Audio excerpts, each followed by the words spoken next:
चलिए कक्षा 10 का हम किताब पढ़ेंगे। एनसीईआरटी बुक संसाधन एवं विकास। पहला पाठ है संसाधन एवं विकास। ये पहला पाठ संसाधन एवं विकास। चलिए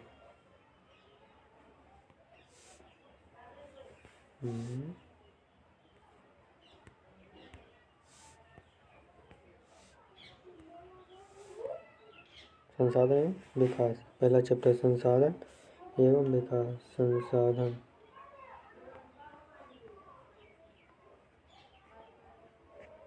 संसाधन एवं विकास।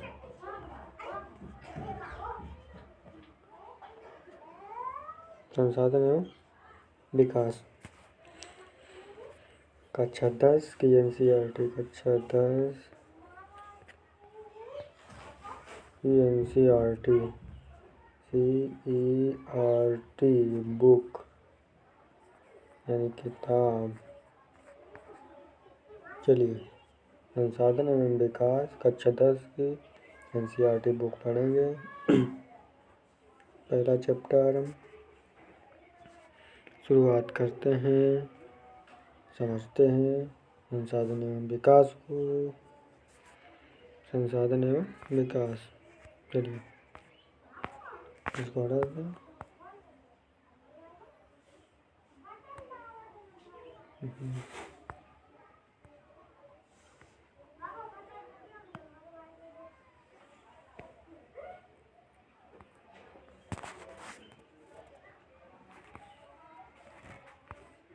संसाधन एवं विकास।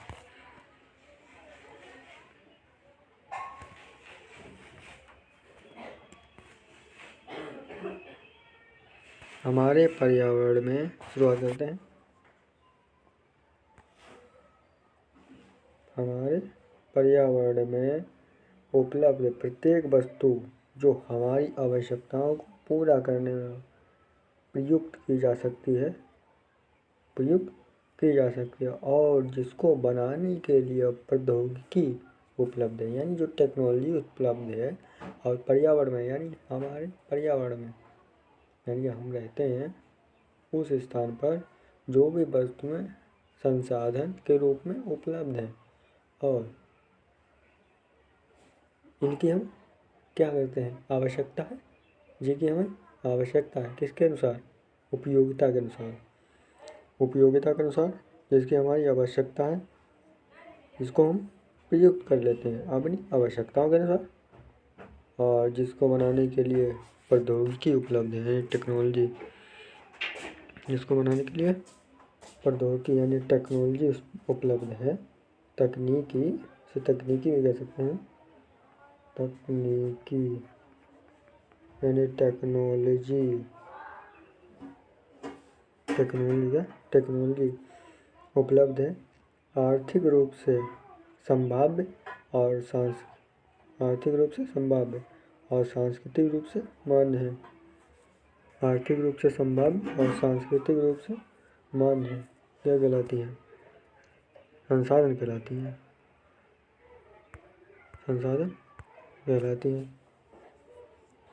यानी आर्थिक रूप से क्या है, हमें महत्वपूर्ण है यानी योगदान देती हैं। और सांस्कृतिक रूप से मान्य है यानी समाज में उनकी क्या है, समाज के लोगों द्वारा मान्यता प्राप्त है कि यह क्या है, हमारे लिए लाभदायक है और भविष्य में भी लाभदायक रहेगी। इसलिए क्या लोग मानते हैं कि संसाधन क्या है, एक जीवन का जीने का एक जरिया है, जीवन जीने का एक जरिया है यानी संसाधन है। अपनी भाषा में संसाधन है। आप इसने संसाधन को दिखाया, यहाँ पर मानव बनाया और चित्र बनाया।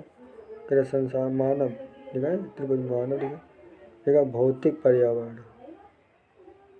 यानी प्रकृति, इधर प्रौद्योगिकी यानी टेक्नोलॉजी, ये संस्थाएं। यानी इसने ये बताने की कोशिश करी है इस त्रिभुज में कि हम संसाधन को किस तरह मिलाकर प्रयोग करते हैं। किस तरह मिलाकर, यानी भौतिक पर्यावरण, हमारी क्या पाए जाते हैं, यानी पाया जाता है क्या संसाधन, वो संस्थाएं यानी संस्था में प्रयोग करते हैं। टेक्नोलॉजी को मिलाकर संस्था में प्रयोग कर सकते हैं, यानी कोई भी संस्था हो सकती है, वो भी क्या है संसाधन है। और पर्यावरण में यानी प्रकृति देती है हमें संसाधन के रूप में, आवश्यकता अनुसार हम प्रयोग करते हैं। आगे देखते हैं।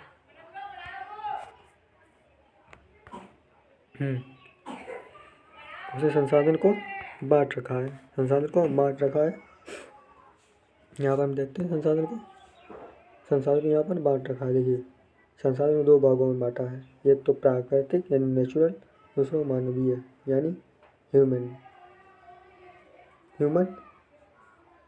यानी मानव निर्मित। एक तो प्राकृतिक यानी प्रकृति ने दी है, और दूसरा मानव निर्मित, जो मानवीय लिख दिया इसने। प्रकृति को दो भागों में पहले हम प्राकृतिक देखेंगे, प्राकृतिक के संसाधन, और बाद में मानव निर्मित संसाधन। पहले प्राकृतिक निर्मित यानी नवीकरणीय योग्य संसाधन दो प्रकार के हैं। पहला नवीकरणीय योग्य संसाधन यानी जो अब क्या हो सकता है, फिर रिन्यूएबल हो सकता है, यानी उसे दोबारा प्रयोग कर सकते हैं। ऐसे संसाधन क्या कहलाते हैं, नवीकरणीय संसाधन। इसलिए नवीकरणीय, कोई बात नहीं, नवीकरण लिख रखा है, चाहे आप नवीकरणीय लिख सकते हैं। तो नवीकरणीय यानी जैसे समझ क्या सकते हैं,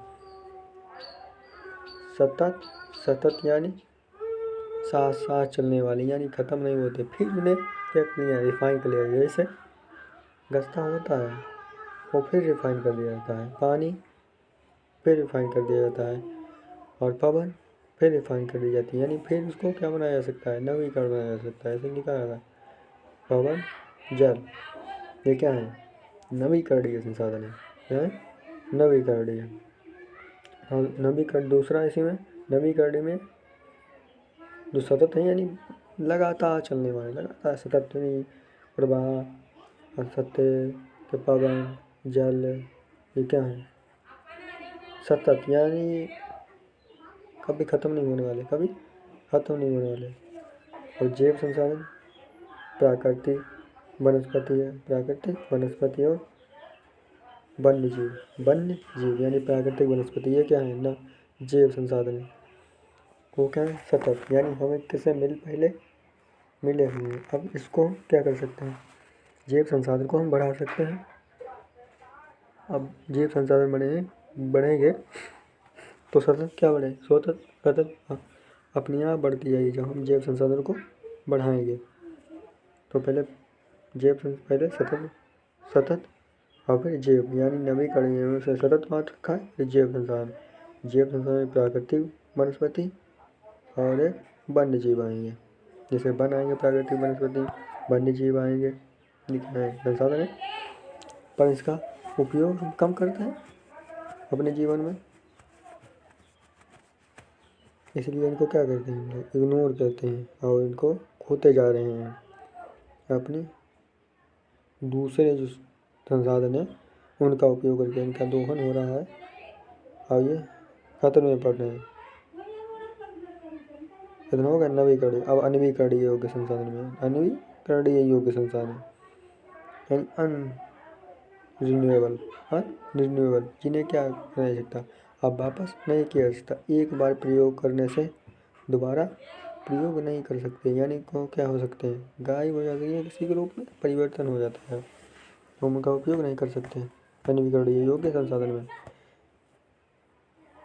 इसमें रखा है, अनवीकरणीय योग्य में पुनः चक्रीय, जैसे धातु पुनः चक्रीय यानी फिर से प्रयोग की जा सकती है, उन्हें बनाया नहीं जा सकता, यानी इतना ज़्यादा बनाया नहीं जा सकता, वैसा नहीं बनाया जाता।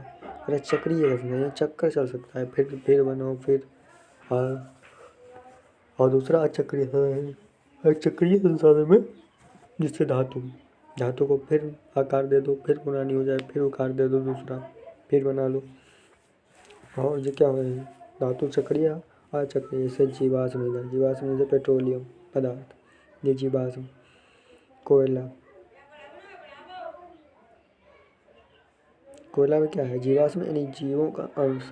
जीवाश्म, जीव दब गए मिट्टी के नीचे तो क्या हुआ, जीवाश्म पर बना। कोयला पेड़ पौधे से बना, पेट्रोलियम जीव जंतुओं से दबकर बना। ये क्या है, दब गए इतने नीचे, दब गए धीरे धीरे, और दबने से उनका तापमान बहुत बढ़ा और हवा की अनुपस्थिति में, इसलिए क्या बन गए, जीवाश्म।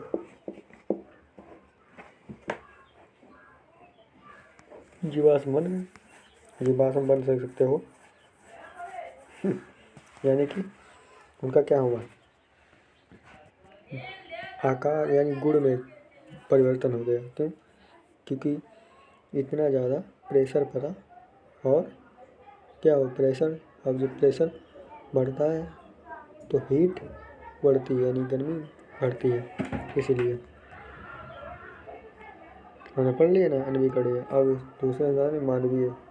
मानवीय संरचना एवं संस्थाएं, संरचना एवं संस्थाएं,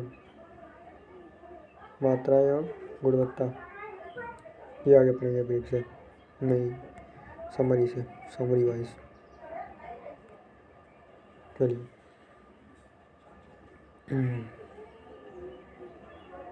यानी वस्तुओं की रूपांतरण प्रक्रिया, वस्तुओं की रूपांतरण प्रक्रिया प्रकृति, प्रौद्योगिकी और संस्थाओं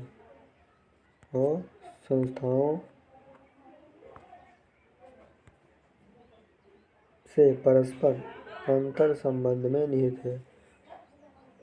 मानव प्रौद्योगिकी यानी मानव की जो टेक्नोलॉजी है उसके द्वारा प्रकृति के साथ क्रिया करते हैं, प्रकृति के साथ क्रिया करते हैं।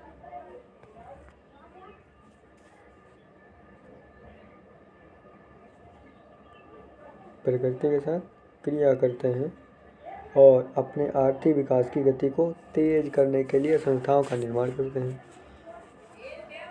यानी संस्थान क्या करते हैं, प्रौद्योगिकी द्वारा प्रकृति के साथ क्रिया करते हैं।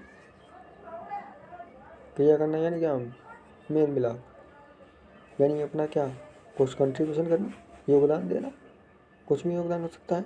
और अपनी आर्थिक विकास की गति को तेज करने के लिए संस्थाओं का निर्माण करते हैं। क्या, मानव क्या करते हैं, अपनी आवश्यकताओं के अनुसार क्या करते हैं, बदलाव लाते हैं, बदलाव लाते रहते हैं। क्या आप भी अन्य व बहुत से लोगों की तरह संसाधनों को प्राकृतिक उपहार समझते हैं? बिल्कुल समझते हैं। यानी प्रकृति ने हमें क्या दिया है, संसाधन उपहार के रूप में दिए, रिवार्ड पुरस्कार के रूप में कि इन्हें संभाल के रखो। पर हम लोग क्या करें, दोहन कर रहे हैं, नहीं, संभाल के रखो संसाधनों को, कम से कम प्रयोग करो। संसाधन मानवीय क्रियाओं का परिणाम है। मानवीय क्रियाओं यानी जो भी मानव ने अपने अनुसार जो भी क्रियाएं की, आवश्यकताओं के अनुसार, वो क्या बन गए, संसाधन, संसाधन बन गए। मानव स्वयं संसाधनों का महत्वपूर्ण हिस्सा है। मानव खुद अपने आप में संसाधन है, मानव खुद अपने आप में इतना बड़ा संसाधन है, इतनी तेज दिमाग चलता है। वे पर्यावरण में पाए जाने वाले पदार्थों को संसाधनों में परिवर्तित करते हैं। बिल्कुल, जो भी पर्यावरण में संसाधन है वो किसके रूप में, यानी जो भी पर्यावरण में क्या पाए जाने वाले पदार्थ हैं, यानी पदार्थ, संसाधन तो बनते हैं, यानी जो भी पदार्थ है उनसे क्या बना देता है, संसाधन बना देता है। अपनी आवश्यकताओं के अनुसार, अपनी आवश्यकताओं के अनुसार संसाधन बना लेता है, संसाधन में परिवर्तित कर देता है, क्योंकि टेक्नोलॉजी के अनुसार, तथा उन्हें प्रयोग करते हैं, फिर प्रयोग करने लगते हैं। समझते चलना है, PDF दे देंगे सभी लोगों को। इन संसाधनों का वर्गीकरण निम्न प्रकार से किया जा सकता है, यानी जो संसाधन दे रखे हैं इसने बांट रखे हैं। संसाधनों को कितने प्रकार में बांटा है, पहले तो बांटा है का वाला बांट रखा है,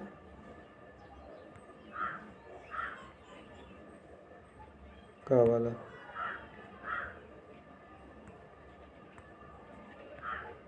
ठीक, उत्पत्ति के आधार पर, उत्पत्ति के आधार पर एक तो जैव या अजैव होगा उत्पत्ति, यानी कहाँ से उत्पत्ति हुई है, यानी कहाँ से आए हैं, जुगाड़ कहाँ से निकले कहाँ से हैं। तो या तो जैव होंगे या अजैव, यानी कि जो जीव से बने वो जैव, और जो जीव से नहीं बने अजैव। तो जैव संसाधन और अजैव संसाधन समाप्तता के आधार पर यानी समाप्त हो सकते हैं। तो नवीकरणीय योग्य संसाधन और अनवीकरणीय योग्य संसाधन जो हम लोग पढ़ चुके हैं।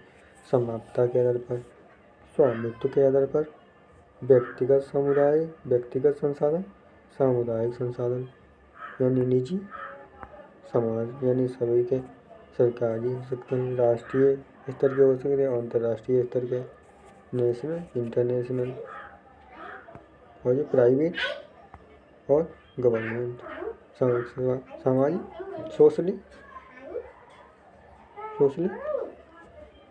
कह सकते हैं, यानी ज़्यादातर होते हैं सामाजिक, मतलब सरकार के, सामाजिक यानी सबका दायित्व होता है तो सरकार के अंदर में आ जाते हैं सबका है तो।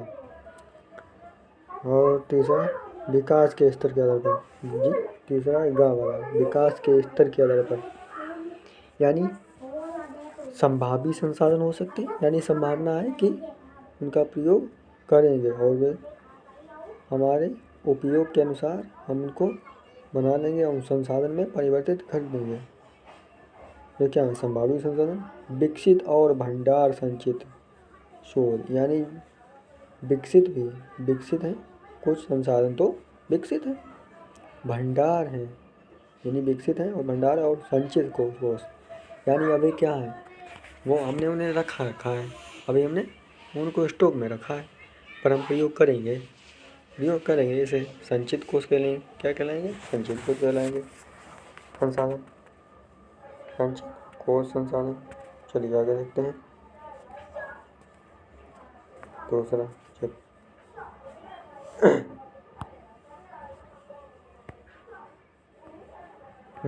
संसाधनों के प्रकार पढ़ लिए हमने। अब हम उनको समरी वाइज पढ़ते हैं। वहाँ पर हमने देख लिया कितने प्रकार के होते हैं।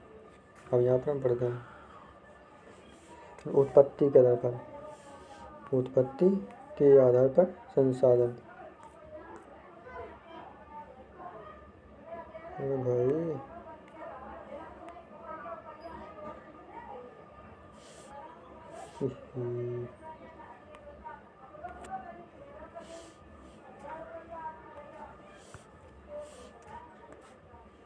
चलिए उत्पत्ति के आधार पर, यानी उनकी उत्पत्ति कहाँ से हुई उसी के आधार पर इसको डिवाइड कर रखा है।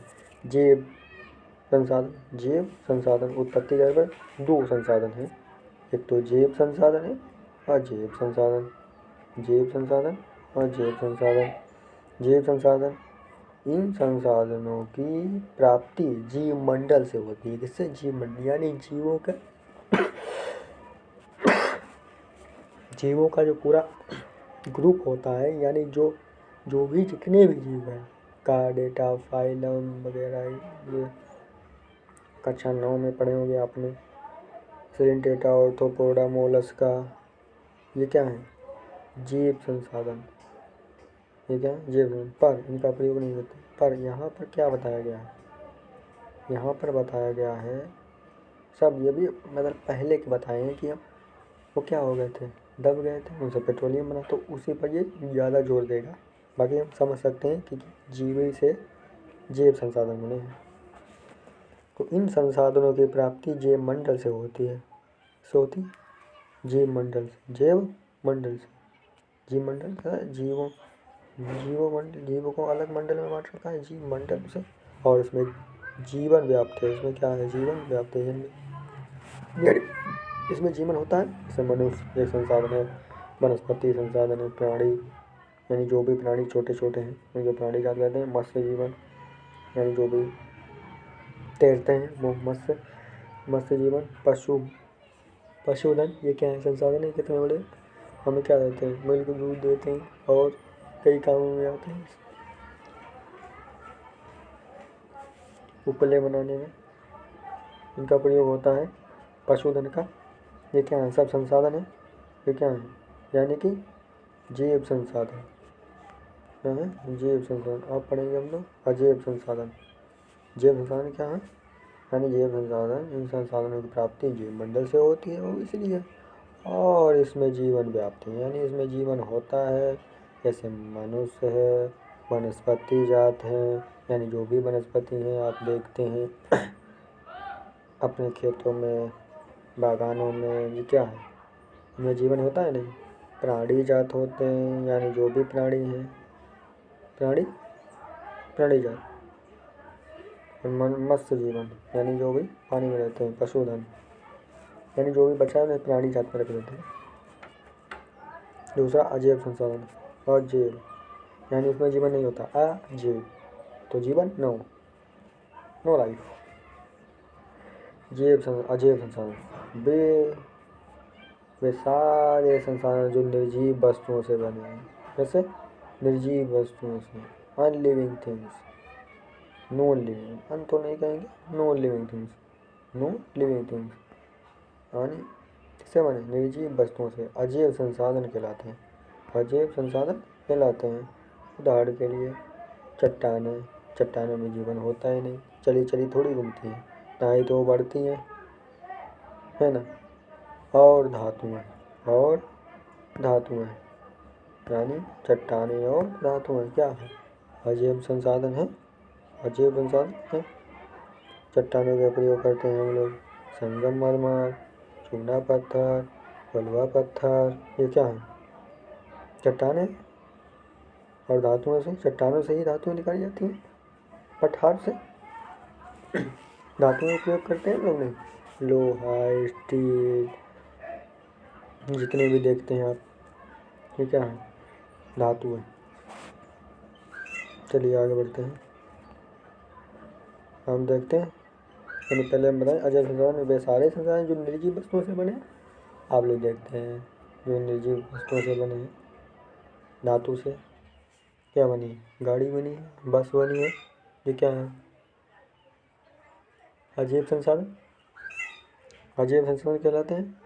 अब समाप्तता के आधार पर, यानी जो भी समाप्त हो सकते हैं, ये हमने पहले भी देख लिया। समाप्तता के आधार पर ऊपर हुआ फिर बात के बाद वे संसाधन जिन्हें भौतिक, रासायनिक, यांत्रिक, वे संसाधन जिन्हें भौतिक यानी फिजिकली भौतिक कहलाते हैं। जो ये क्या होते हैं? यानी हम आंखों से देख सकते हैं कि उसमें चेंजिंग है, या हम बदलाव देख सकते हैं, ये भौतिक कहलाते हैं। रासायनिक या यांत्रिक प्रक्रिया द्वारा नवीकृत या पुनः उत्पन्न किया जाता है।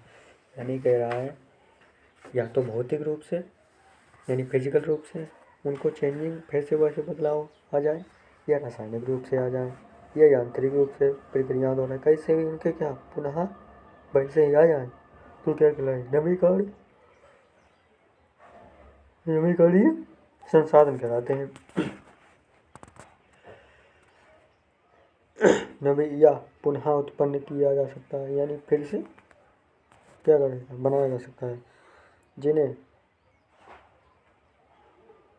जिन्हें नवीकरण योग्य अथवा पुनः पूर्ति योग्य संसाधन कहा जाता है। यानी जिन्हें नवीकरण योग्य या पुनः पूर्ति योग्य, यानी फिर से पूर्ति हो सकती है, हमारे लिए पूर्ति हो सकती है, हमारी संतुष्टि ना हो, पूर्ति हो जाएगी।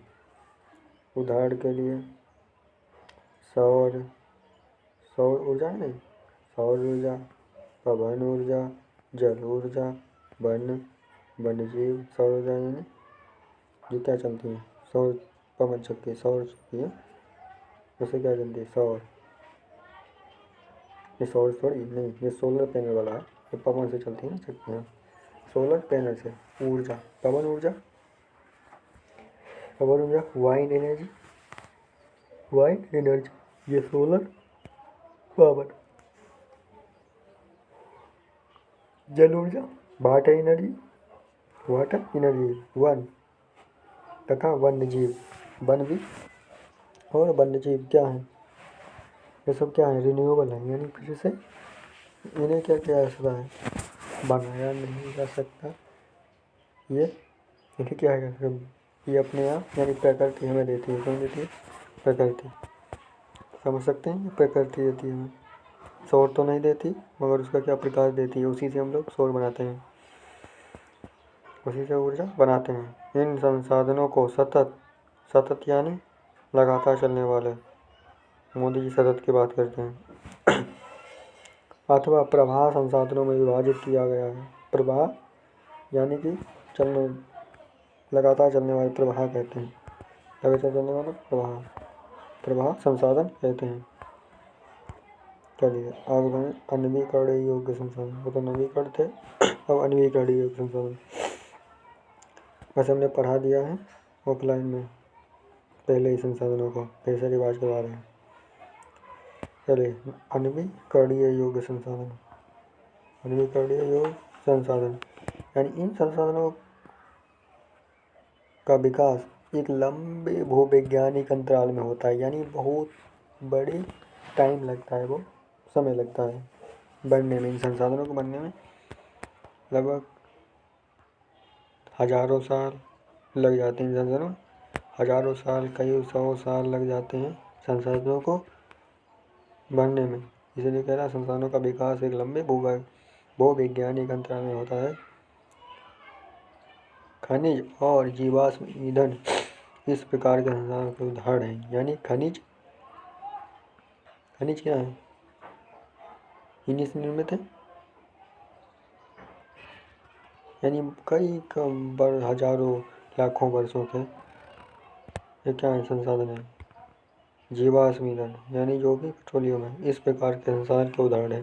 जैसे क्या है? उदाहरण हैं, देखने को मिलते हैं। जिन्हें इनके बनने में लाखों वर्ष लगते हैं, कई लाखों वर्ष लग जाते हैं।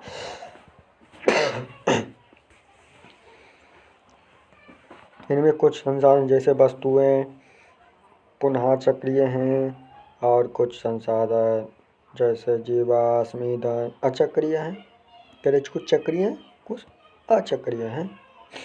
संसाधन जैसे धातुएं चक्रीय हैं, यानी चक्रीय फिर से रिन्यूअल कर लीजिए, फिर से पीट पाट के बना लीजिए, गला के बना लीजिए।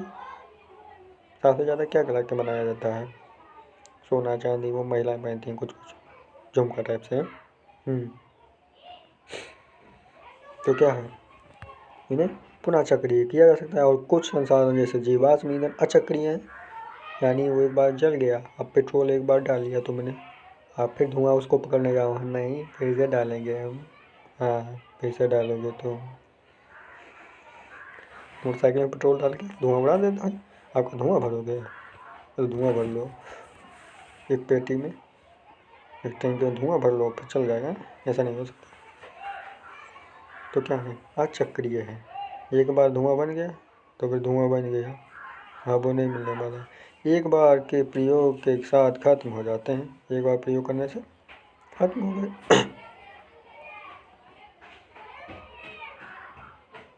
एक बार प्रयोग करने से खत्म हो गए। ठीक है, अनवीकरण योग्य संसाधन। चलिए आगे और थोड़ा पढ़ते हैं। अब स्वामित्व के आधार पर, स्वामित्व के आधार पर स्वामित्व यानी अधिकार, किसका अधिकार है? तो ये स्वामित्व के आधार पर अधिकार किसका है? तो ये स्वामित्व के आधार पर संसाधन कहलाएंगे। स्वामित्व के आधार पर संसाधन कहलाएंगे। अच्छा आप लोगों को फोटो नहीं दिख रहा होगा मेरा ना, दिखाते हैं आप लोगों को, शायद फंक्शन हो दिखाने का, नहीं है ना? शायद था वो, लगता है अब नहीं है, पहले तो था, अब नहीं दिख रहा है। दिखा देते हैं, दिख रहा है ना? चलिए मांग बिगड़ गई है। इधर लगा देते हैं अपना फ़ोटो, साइड में दिख रहा है, अपना फ़ोटो हमने साइड में लगा दिया। कह रहा स्वामित्व संसाधन, स्वामित्व के आधार पर संसाधन यानी किसका स्वामित्व है? किसका स्वामित्व है? तो स्वामित्व के आधार पर संसाधन यानी कौन उसका स्वामी है? अधिकार किसका है? ऑब्वियसली है जिसका अधिकार, उसी के संसाधन। अब वो तुमको भाड़ा पर दे सकता है, तो वो अलग बात है। चलिए, व्यक्तिगत संसाधन यानी निजी संसाधन। व्यक्तिगत है निजी, प्राइवेट संसाधन निजी व्यक्तियों के स्वामित्व में भी होते हैं। यानी निजी व्यक्तियों के स्वामित्व में होते हैं, निजी व्यक्तियों के स्वामित्व में भी संसाधन हो सकते हैं। निजी व्यक्ति भी होते हैं, अपने भी संसाधन है। जैसे हमारा क्या है, मोबाइल, किताब, बुक, बैग, बस्ता, पेन, कपड़े, ये क्या है, स्वामित्व है, हमारा अधिकार है, हमारे संसाधन है, हम प्रयोग करेंगे, तो क्या है, निजी है। बहुत से किसानों के पास सरकार द्वारा आवंटित भूमि होती है। सरकार ने क्या दिया, भूमि दी है। 1991 में हुआ था, 51 में, 91 में, सॉरी 51 में, 1951 में संशोधन हुआ था भूमि सुधार।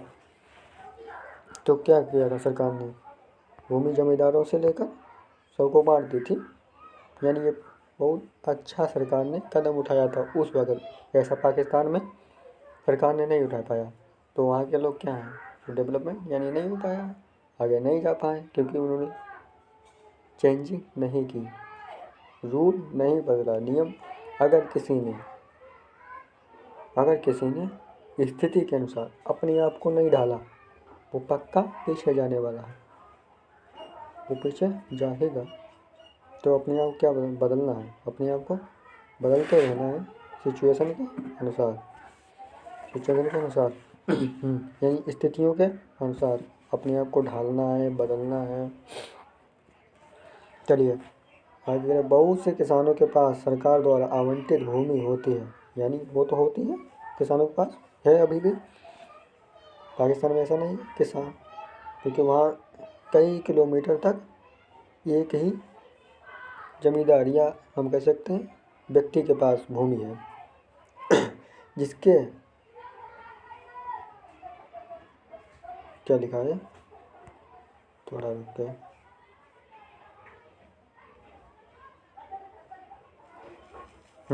चलिए पता चल गया।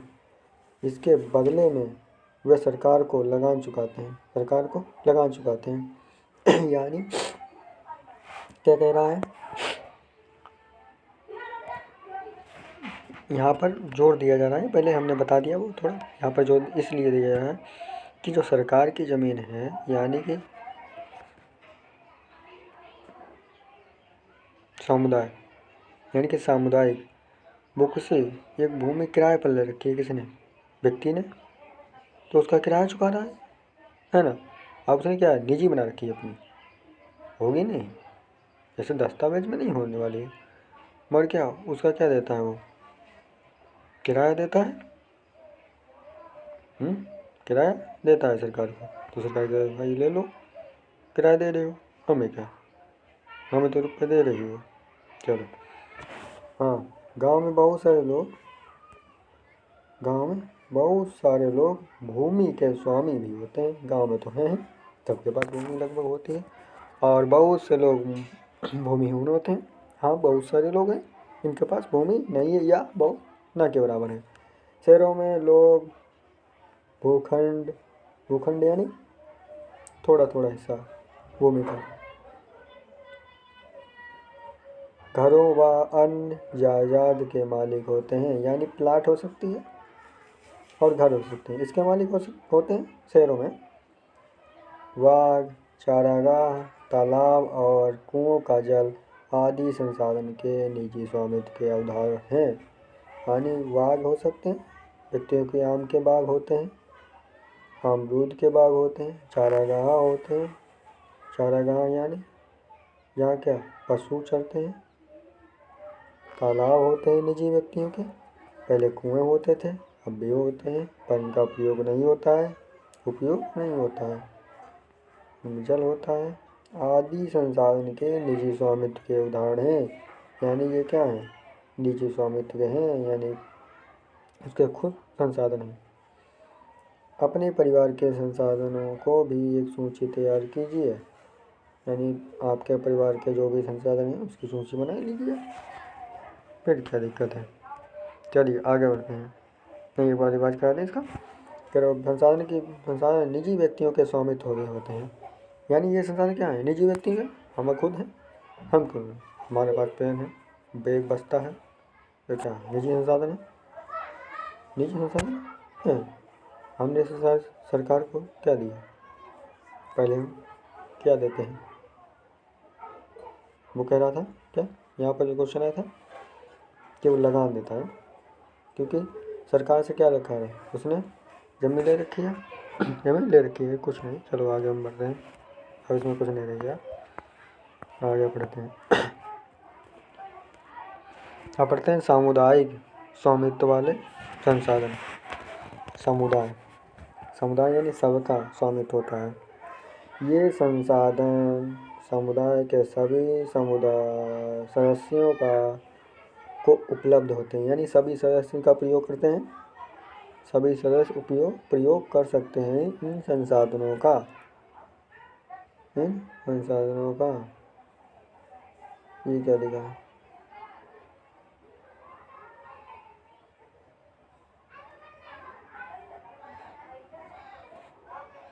क्या लिख रखा है, थोड़ा जूम करते हैं।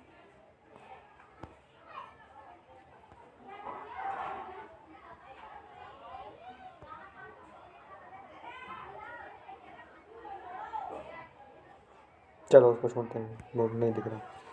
तेरा चारण भूमि, शमशान भूमि, तालाब इत्यादि और नगरीय क्षेत्रों के सार्वजनिक पार्क, यानी उदाहरण दे रहा है, चारण जहाँ चरागाह पशु चरते हैं, भूमि होती है, शमशान होते हैं, ये सरकारी हैं, तालाब सरकारी हैं, और नगरीय क्षेत्रों के सार्वजनिक पार्क होते हैं सरकारी, पिकनिक होते हैं स्थल, और स्रोत के मैदान, खेलने के मैदान, स्रोत नहीं, खेल के मैदान, वहाँ रहने वाले सभी लोगों के लिए उपलब्ध है। यानी क्या है, सरकार सबके समुदाय के, यानी सबका महत्व है, तो उन्हें संभाल कर रखें, उनका उपयोग करें।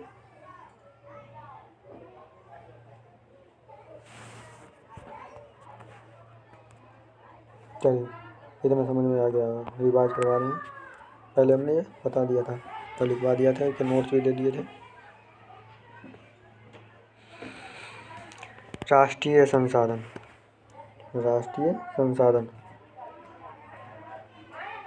नहीं, राष्ट्रीय संसाधन तकनीकी तौर पर देश में पाए जाने वाले सारे संसाधन राष्ट्रीय संसाधन हैं। यानी टेक्नोलॉजी के आधार पर जो भी संसाधन है, टेक्नोलॉजी यानी टेक्नोलॉजी का प्रयोग है, प्रौद्योगिकी, वो क्या है, देश के संसाधन है। देश की सरकार को, जैसे सरकार क्या संसाधन है, सरकार की बैंक है, ये क्या है, टेक्नोलॉजी है। नहीं, सरकार के और क्या अधिकारी जो भी काम करते हैं दफ्तर में, उनमें टेक्नोलॉजी बहुत सारी प्रयोग होती हैं, ये क्या है, संसाधन है। सड़क है, ये क्या है, तकनीकी है, सरकार के राष्ट्रीय संसाधन है। देश की सरकार को कानूनी अधिकार है, बिल्कुल कानूनी अधिकार है कि वे व्यक्तिगत संसाधनों को भी आम जनता के हित में अभिग्रहित कर सकती है, यानी बांट सकती है, जनता में हित में बांट सकती है। आपने अपनी देश देखा होगा कि आपने देखा होगा कि सड़कें, नहरें और रेल लाइनें व्यक्तिगत स्वामित्व वाले स्रोतों में बनी हुई हैं, यानी व्यक्ति का हक है, पर बना कौन रखा है, सरकार को बना रखी है। शहरी विकास प्राधिकरणों को सरकार ने भूमि अधिग्रहण का अधिकार दिया हुआ है। शहरी विकास प्राधिकरण यानी जो भी शहर में काम कर रहे हैं, ये क्या संस्था होती है, शहरी विकास प्राधिकरण सरकार को भूमि अधिग्रहण यानी भूमि क्या ले सकती है, सड़क निर्माण के लिए या कुछ पार्क बनाने के लिए। सरकार ने क्या दे रखा है, आदेश दे रखा है। इंदिरा गांधी नहीं, मोरारजी देसाई शायद थे उस वक्त, मोरारजी देसाई तो संशोधन हुआ था। ममाखी आ गए, आवाज़ कर रही है। अधिग्रहित कर सकती है, यानी सरकार क्या कब्जिया सकती है, क्यों? क्योंकि उस वक्त लोग भूमि नहीं दे रहे थे। अब सरकार को सड़क बनानी थी, लोग दे ही नहीं थे कि हमें क्या दो, उसका जुर्माना दो, जो हमारी भूमि जा रही है उसकी जुर्माना दो। सरकार बहुत परेशान करे, वो लोग दुगने जुर्माने मांग रहे, अब बना ही नहीं दे रही, क्योंकि उनका संपत्ति का अधिकार था, तो संशोधन कर दिया गया। अब सरकार बाई चांस सड़क बनाएगी तो क्या जलेबी चुआएगी या सड़क बनाएगी? कोई हम नहीं देंगे, वो हम नहीं देंगे, तो क्या होगा? आगे विकास नहीं हो पाएगा। और सड़कें क्या होती हैं? देश की नसें होती हैं। नसें यानी नब्स, है मक्खी दूर है।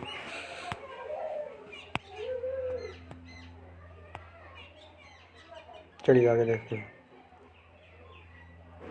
शहरी विकास प्राधिकरण, हाँ ये क्या रखा है, इसको क्या देखा क्या करने अधिकार दे रखा। सारे खनिज पदार्थ, जल संसाधन, वन जीव, राजनीतिक सीमाओं के अंतर, सारी भूमि 12 समुद्री मील यानी समुद्र 12 समुद्री मील या 12 और यानी 19.2 किलोमीटर, 19.2 किलोमीटर या 12 समुद्री मील। 12 समुद्री, एक मील में 1.8 किलोमीटर मीटर होते हैं। 1.8 मीटर नहीं, किलोमीटर तो मीटर नहीं, किलोमीटर तो 1800 मीटर होता है। 1800 मीटर, ये एक समुद्री मील में 1800 मीटर होता है।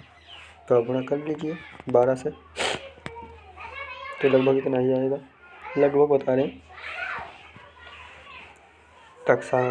सागरीय क्षेत्र भूभागीय समुद्र व जिसमें पाए जाने वाले संसाधन सृष्टि की संपदा है। ये क्या है? सृष्टि की संपदा। चलिए अब वीडियो लंबा हो जाएगा, अब यहीं पर हम स्किप कर देते हैं और आगे का वीडियो कल बनाएंगे हम। ठीक, ओके सभी को थैंक यू, वेरी गुड। किसके लिए? आप लोगों को देखने के लिए, देख लीजिए। चलिए अब कल मिलते हैं। सभी को नमस्ते, आदाब, सत श्री अकाल।